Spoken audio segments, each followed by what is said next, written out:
Today's Amud in Maseches Berachos is Nun Dalid Amud Beis 54b. As is Hashem, we're starting at Avnei Al Gavish, which is about 8 lines from the top of Nun Dalid Amud Beis, and we're going to have 3 sections in today's learning. The first section, we're going to finish off the discussion from yesterday, the 8 items that when you see them, you're supposed to give Shevach to Hashem for the miracles that happened to us there. We'll see the last 4 through 8 today. We'll go through those. The second section we'll deal with today is going to be 4 people who need to give Shevach to Hashem because of salvation that they experienced. We'll see what that is as well. And the final section, which will really lead us till tomorrow, is certain people that are considered in a dangerous situation, specifically from mazikin, that need extra protection to go along with other people.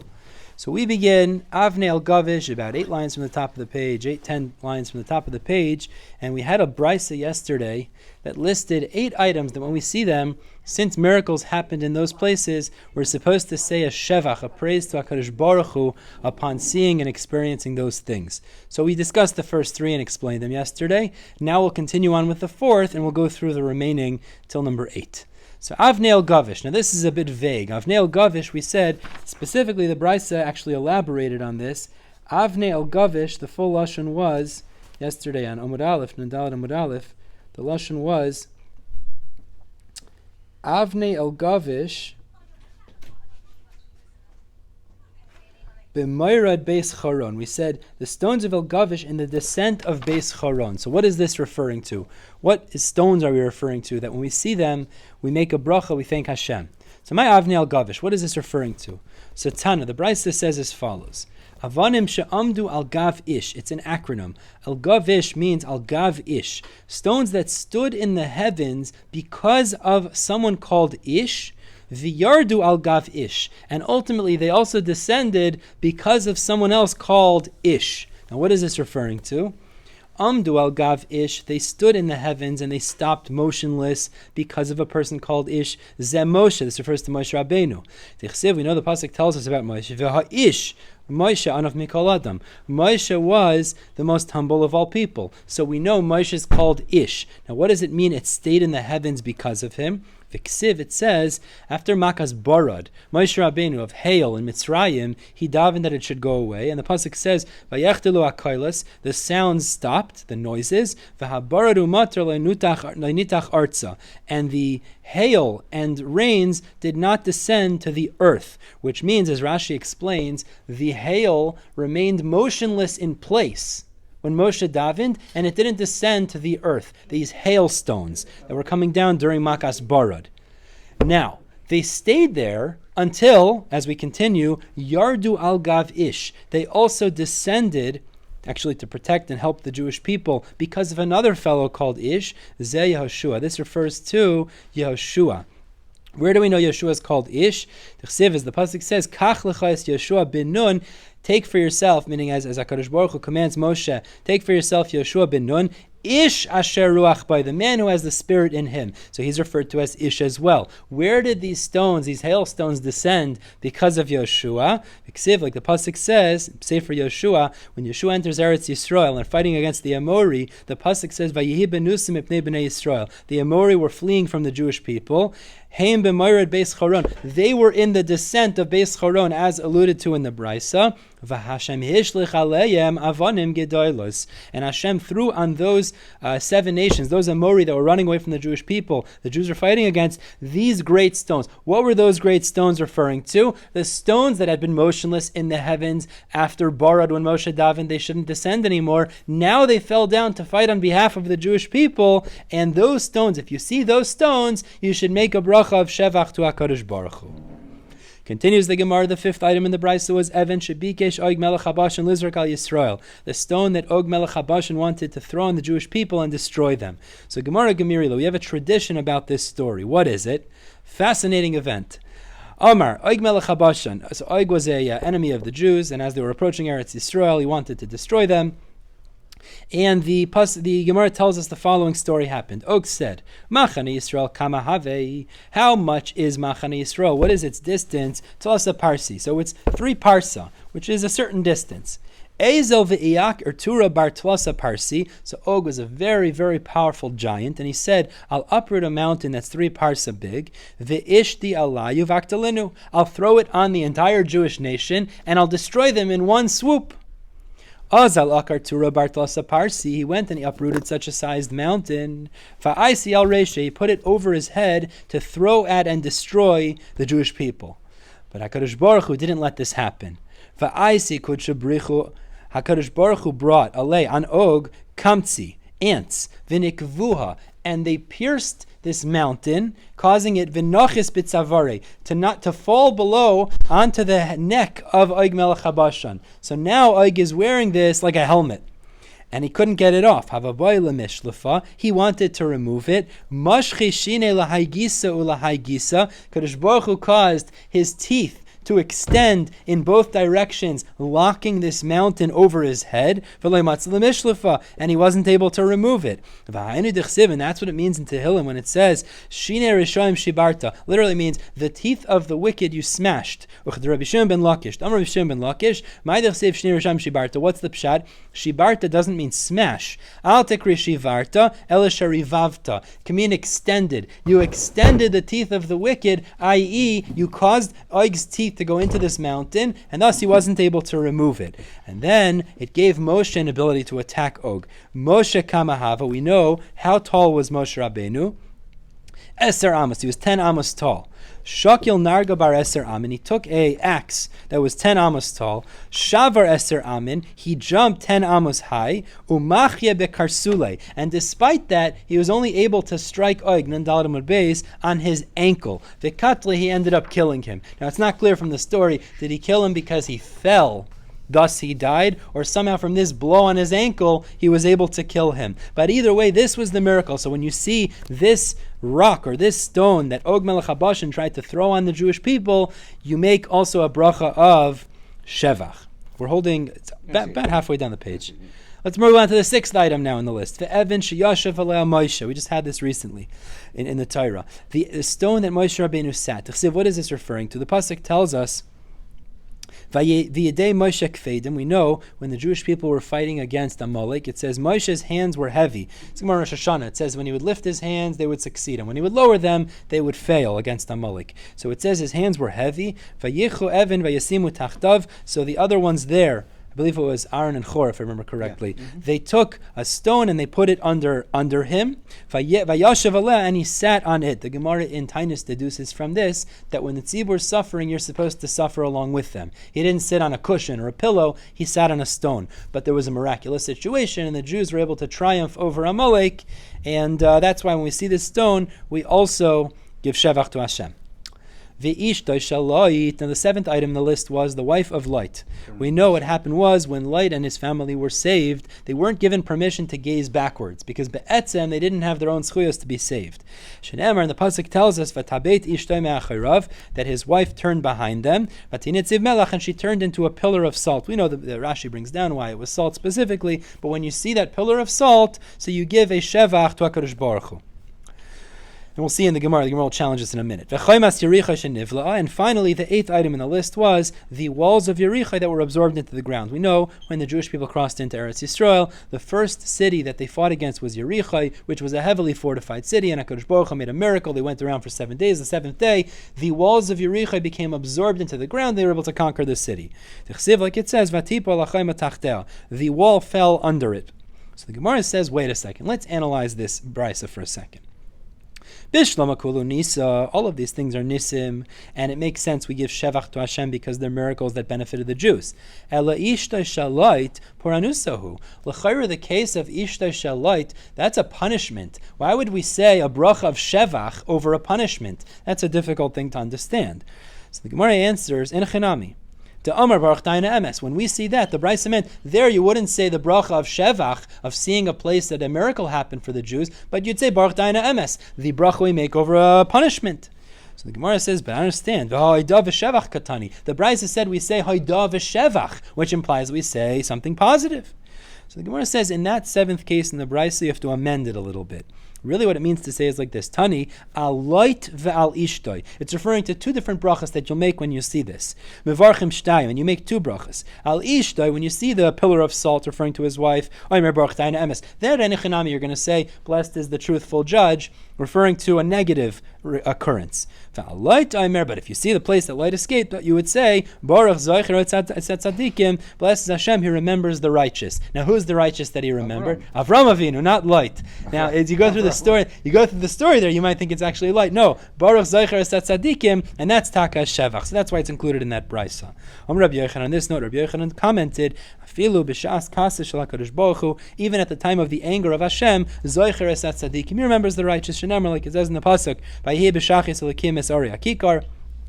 When Hashem was destroying the city with a plain, meaning the cities were on top of a slab of rock. Vayizkar elikim es Avraham. Hashem remembered Avraham. Vayishav vayishalach es light mitoich ha'afecha. And so he allowed light to escape in the schus of Avram Avinu, even though he was destroying the rest of the city. Now, the eighth item in that list, we said the walls of Yerichai that were swallowed into the ground. The Gemara says, l'chayra, if you look at the psukim, they were not swallowed into the ground. It's vatipoil. Right. The chaimas Yerichai nivla, was it swallowed into the ground? V'hanafla, really it collapsed. Shenemar, like it says, vayikishmaya ha'am eskala shofar, the nation heard the sound of the shofar, vayiriu ha'am teruah gedayla, they lifted up a great noise, vatipa la'chayma tachtea, and the wall collapsed under itself. That wasn't absorbed into the ground, it collapsed. So the Gemara answers, what happened was like this. The wall of Yerichai, the width and the height were the same measure. It was like a square. That was a heavy fortified wall. For it to just fall would mean to just basically roll over. There, the miracle wouldn't be so significant, and the ability to get in wouldn't be felt. It'd be the same. So what needed to happen was, it had to be absorbed in order to create the miracle as it was. Kivan de pusya veroma, since the width and the height of the wall, ki adadininu, were the same, Mishum hachi ivla b'le'ui, therefore it was absorbed into the ground, allowing for the Jewish people to get in and highlighting the miracle. Moving out to the next section now. The Gemara tells us now a very famous memra. We have this in Gemara Rosh Hashanah also, actually. It highlights this as well. And we have halacha that applies to this. Amar Rav Yudah Marav. Arba tzrichin lahaydos. 4 people who experience the salvation of Hashem need to give thanks. What's that famous? Yordei Ayam, the first one is somebody that descends by the sea. They travel in the ocean. Number 2, Holchei Midbaros. He travels through a desert. Number 3, Misha Yachaylev in Israpef. Somebody was sick and he was healed. Number 4, Misha Yachavish Beveso Asurim V'yatza. He was locked in prison and he went out. He was let out of prison. So these 4 people, because they experienced the salvation of Hashem from a difficult situation, they need to give Shevach to HaKadosh Baruch Hu. Nun Daled Amud Beis. We're holding the last middle line on the page. So the Gemara says, what are the Mekairas, these 4 people? By the way, these are general categories, l'chayra. Means you could have similar type things that would also have to give Shevach. So where do we find a reference to these 4 categories? They have to give Shevach to Hashem. Thank Hashem for saving them from a difficult situation. So the Gemara says as follows. They're all going to be alluded to in Tehillim Kuf Zayin. Tehillim Kuf Zayin, the Gemara actually Rosh Hashanah quotes this as well. It alludes to these 4 types of salvations you have to give Shevach. So let's go through them in Tehillim Kuf Zayin. They're all psukim in Tehillim 107. Yordei Yaminol, where do we know that if he descends into the ocean, the seas, if he travels by sea, he has to give Shevach? The Chsiv, as the pasuk in Tehillim Kuf Zayin says, Yordei Yam ba'aniyai, somebody that goes into the sea with boats. V'goimer, hey Maro Maaseh Hashem, they saw the wonders of Hashem. V'oimer, and they said, V'omer, and the pasuk continues and says, V'ya'amad ruach se'ara, ya'alu shamayim yardu tehaim, and a tempest, a great wind of HaKadosh Baruch, a great powerful wind that came, stood up, and it brought the heavens up, and it brought them down to the depths, meaning it tossed the ship of the people that were there. V'omer, and furthermore, the pasuk in Kuf Zayin there says, Yachaygu v'yanu keshikor, they reeled and they staggered like a drunk, meaning the boat was tossed around. V'omer, and the pasuk says, Vayitzaku el Hashem batzar lahem, they cried out to Hashem when it was difficult for them. U'mimitzukai seim yotziyem, and from their difficult situation, he took them out. And then it says, Yakim Sa'ara Demama, Hashem caused the tempest, that great wind or that hurricane, to be silent. And then the pasuk says, the people rejoiced because it had become silent and quiet. At the end of it, it says, is that they give thanks to Hashem for His kindness and for the wonders to people. So we see when they were saved from a situation of Yardei Hayam, of sea travelers, seafarers, you have to give shevach. That's number one. Where do we know if you travel by the desert, you also have to give shevach to Hashem? The pasuk says in the same parak, Ta'u b'midbar, those that wander in the desert, b'yeshima in derech, in the desolate way, ir ma'ishav loimatzu, they didn't find a settled city. Vayitzaku el Hashem, they cried out to Hashem. Vayadrichem b'derech yeshara, and He guided them in a straight path. Yoidu Hashem chazda, and then it says they give thanks to Hashem for His kindness. 3. Mishachalav in Israpa, where do we see in this chapter if someone's sick and he's healed? Also, Yiv Shevach Dechsiv, like it says, Avilim Miderech Pish'am, someone that is foolish from the ways of their negligence. And because of their sins, they are afflicted. And food they despise. This is someone that was sick, meaning he's so sick he can't even eat. They cried out to Hashem because it was difficult, and it continues, Hashem will send His will and heal them from their sickness, and then they give thanks to Hashem. So that's the mikar, that if someone's sick and gets recovered, he also gives shevach. And finally, if someone's locked in jail, prison, and he's let out, he also gives shevach. In the same chapter it says,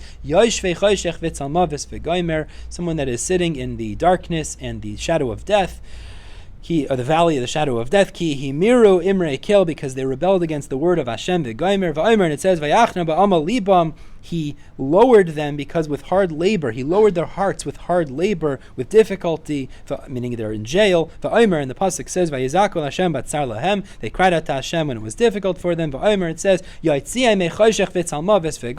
He took them out from darkness and the shadow of death, etc., meaning from jail. And the pasuk says, again, they give thanks for Hashem because of His kindness. So we have 4 different types of people saved by the goodness of Hashem. They have to give shevach to Hashem. What kind of a bracha do they make? So we're very familiar with this, actually. Gemara doesn't say exactly the lashon that we're used to, but Amar of Yehuda, they have to say, Baruch goimel chasadim toivim. He says a bracha, blessed is Hashem who gave me good kindness. We have a little bit of a different lashon. When we bench goimel, it's a little bit different, but it's the same idea ultimately. If you're saved from a difficult situation, and in Shari Ezra I hear it all the time, actually, because Sfardim even say it stam when they fly, I think.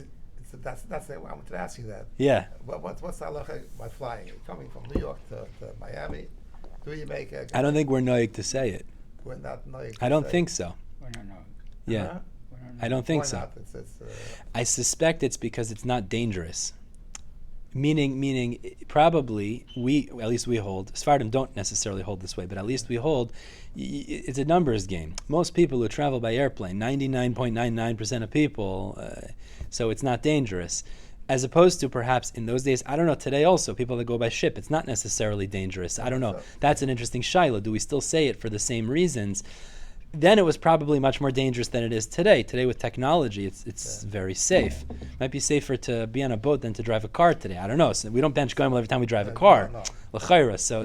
I mean, I recall Rav Moshe holds, you should say it, because he equates being on a plane is a place that can't sustain life. Now, as being in the air, you can't be sustained.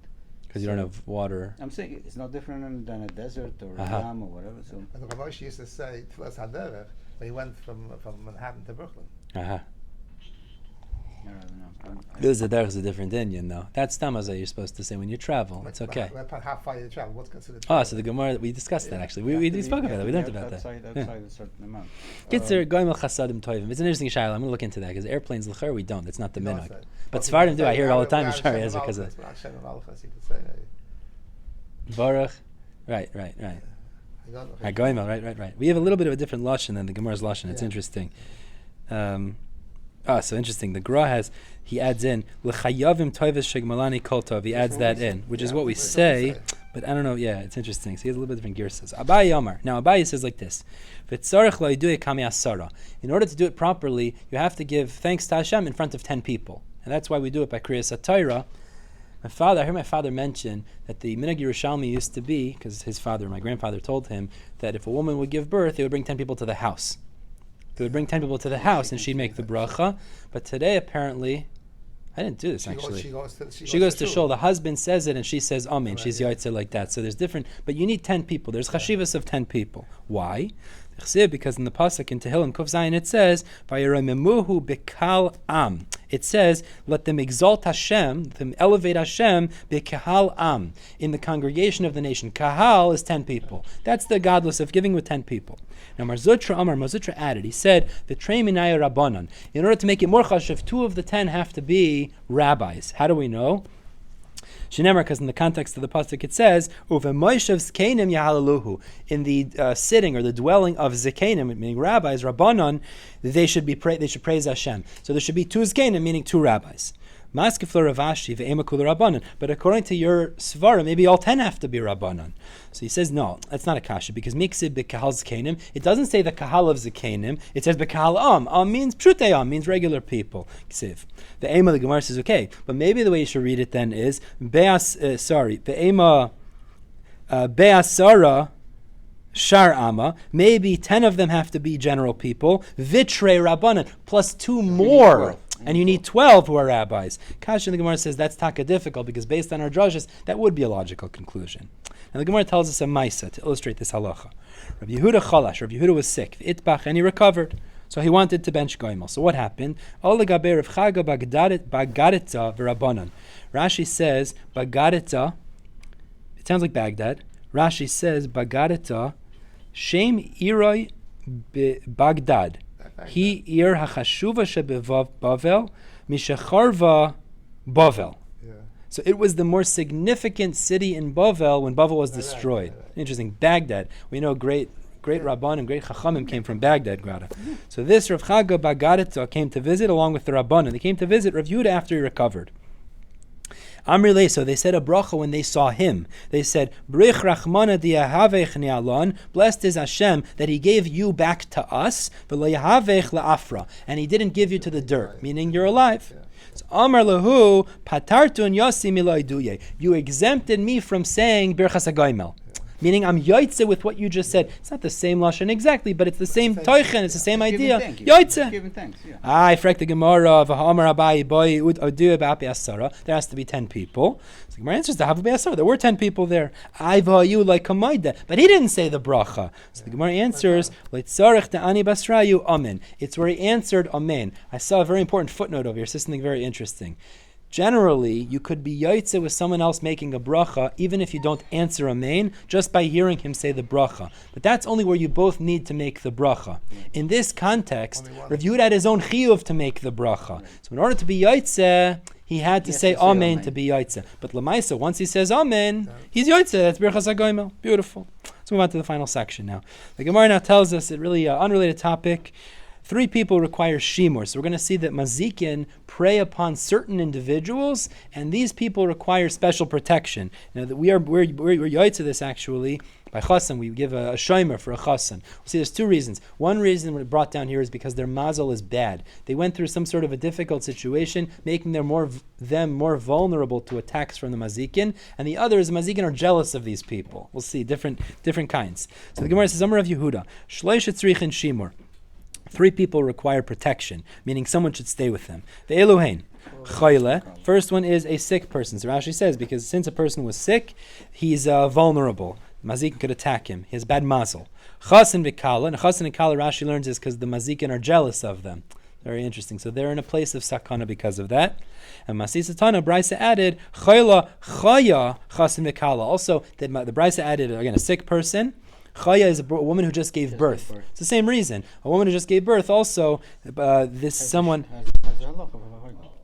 So it's a chayla, right? Chaya isha shialda v'chin avel, right? Exactly. And chasim v'kal, the same thing. Chasim v'kal v'yesh. I mean, some add af avel, also a mourner. So why a mourner? Again, a mourner experienced some sort of a terrible event in his life. He lost a close relative.